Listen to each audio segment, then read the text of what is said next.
Olá, pessoal. Eu sou a professora Aline Leal, professora formadora da disciplina de empreendedorismo. Nós temos à nossa disposição, na turma virtual, o material base da disciplina, plano de ensino, fórum tira dúvidas, 3 fóruns avaliativos e 3 desafios. Tanto os fóruns como os desafios, eles têm prazo de início e fim. É importante que vocês fiquem atentos a esses prazos, entrem diariamente na plataforma, tá? E participem ativamente. Baixem o material, respondam também os exercícios da apostila de vocês. E qualquer dúvida, eu estou à disposição, tanto eu como o tutor do seu polo, sempre pela plataforma, tá? Que é o nosso meio oficial de comunicação. Então, e afinal, o que é empreender? Empreender vai muito além de abrir um negócio e gerar lucro. Empreender pode ser criar algo novo e com valor para a sociedade. Por exemplo, se eu crio um desafio dentro da minha disciplina para ser desenvolvido pelos alunos, isso também é empreender. Vejamos agora alguns elementos essenciais para o empreendedorismo. Um deles é ter visão de futuro, ou seja, prever o que pode acontecer baseado em informações anteriormente conhecidas. Outro elemento essencial é a capacidade de planejamento. Ela constitui a base de todo e qualquer empreendimento. Também é necessário coragem de assumir riscos calculados, pois sabemos que na maioria das vezes não é só nosso dinheiro que está em jogo, mas envolve o de várias outras pessoas também. A competência, da mesma forma, é fundamental, porém o empreendedor não precisa ter capacidade técnica.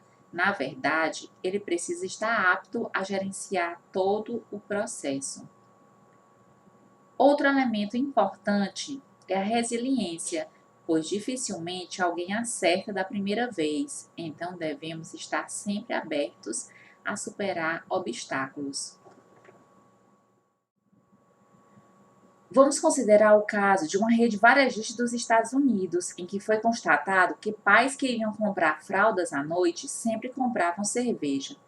Dessa forma, essa rede decidiu colocar cerveja ao lado do setor de fraldas, o que resultou em um grande aumento nas vendas.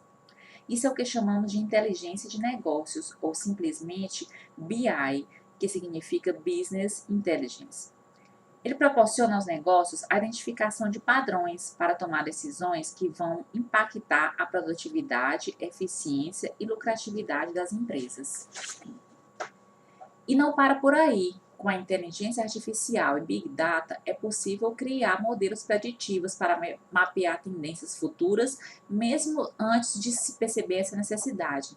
Com isso, é possível sugerir essas compras através de anúncios. É o que vemos constantemente quando procuramos um produto para comprar e essa compra não ocorre em seguida.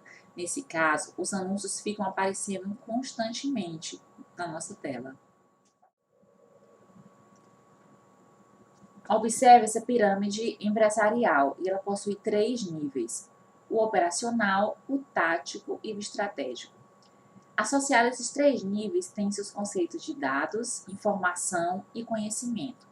Dados é algo que não possui sentido completo, enquanto que informação corresponde ao dado já processado e conhecimento é algo bem superior, correspondendo à informação de forma bem trabalhada. Um exemplo prático seria: 12 graus Celsius é um dado, pois não possui sentido completo. Já em São Paulo faz 12 graus Celsius. Seria uma informação. E ainda, se em São Paulo faz 12 graus Celsius, então é bom andar agasalhado. Isso seria o conhecimento obtido por meio da informação trabalhada. Voltando para os níveis da pirâmide, o operacional seria a base. Considerando uma franquia de fast food, por exemplo, o operacional seria a produção dos sanduíches. Então, o caixa, o cozinheiro, o faxineiro, todos esses funcionários fazem parte do operacional e correspondem aos dados. Já o tático seria um nível um pouco acima, representado pelos gerentes que coordenam o operacional. Nesse exemplo do fast food, eles observam o horário de entrada e saída dos funcionários, se os produtos foram entregues pelos fornecedores, entre outros. Corresponde à informação. As decisões aqui são tomadas a médio prazo. O topo da pirâmide fica a cargo do nível estratégico, representado pelos diretores e presidente. Aqui, as decisões são tomadas a longo prazo. Nesse nível, o BI, juntamente com técnicas de data mining ou mineração de dados, ajuda na tomada de decisões importantes para a empresa, onde se pode prever certas situações futuras, com base em algo que aconteceu no passado, com a ajuda do conhecimento adquirido. Pessoal, no nosso material tem uma atividade a ser feita em que tem algumas situações, nós vamos analisar se essas pessoas podem ser consideradas um empreendedor ou não, de acordo com o que a gente viu na aula de hoje.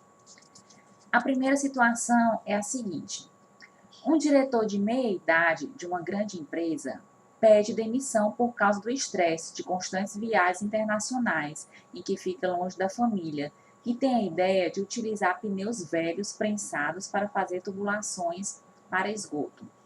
Nesse caso, vocês acham que essa pessoa, esse diretor, pode ser considerado um empreendedor? Pelo que a gente viu, empreendedor é aquela pessoa que não necessariamente está ligada a uma empresa, né? Mas ela faz algo de novo e que tem um valor para a sociedade. Então, nesse caso aqui, esse diretor pode ser considerado um empreendedor. Uma outra situação: uma mulher que gosta de fazer doces de chocolate e trufas é sempre elogiada pelos amigos, que lhe diz como são gostosos. Ela abre uma empresa para fazer e vender suas trufas. Nesse caso, essa mulher pode ser considerada uma empreendedora? Então, da mesma forma como no primeiro caso, ela faz algo de novo e que tem valor para a sociedade. Então, com certeza, ela pode ser considerada uma empreendedora. A terceira situação: um pesquisador universitário envolvido em pesquisa básica sobre biotecnologia faz uma importante descoberta sobre o princípio ativo do veneno da cobra jararaca como antihipertensivo, mas não tem nenhum interesse em identificar o uso prático de sua descoberta e não faz nada a respeito. Então, a gente viu que ele descobriu algo novo, né? Mas ele não quer fazer essa divulgação, tá? Então, não tem nada de ativo, né, de forma ativa para a sociedade, valor para a sociedade. Então, esse pesquisador, ele não pode ser considerado um empreendedor, como nos outros casos. Uma outra situação: um aluno de administração desenvolve uma empresa de ecoturismo e aplica algumas atividades na mata para treinamento de empresários. Nesse caso, ele está fazendo algo novo e que tem valor para a sociedade. Então, esse aluno é considerado um empreendedor, sim. Um doutorando em nanotecnologia desenvolve um reagente para ser utilizado em reator solar, com melhor eficiência no tratamento de efluentes tóxicos do que os sistemas biológicos. Ele patenteou sua invenção e busca capital para abrir uma empresa, vender o produto e prestar serviço de tratamento de efluentes. Então, nesse caso aqui, ele também criou algo novo e que tem valor para a sociedade, né? Ele patenteou a sua invenção, tá? Ele quer abrir a empresa, vender o produto, prestar serviços. Então, ele é considerado um empreendedor, sim. Então, lembrando, pelo que a gente viu, que empreendedor não precisa estar ligado necessariamente a uma empresa, tá? Então, minha gente, vocês têm aí um vasto material na nossa turma virtual. Então, aproveite bastante a disciplina e qualquer dúvida, eu e o tutor estamos à disposição sempre pela plataforma, tá bom? Então, boa sorte e bons estudos.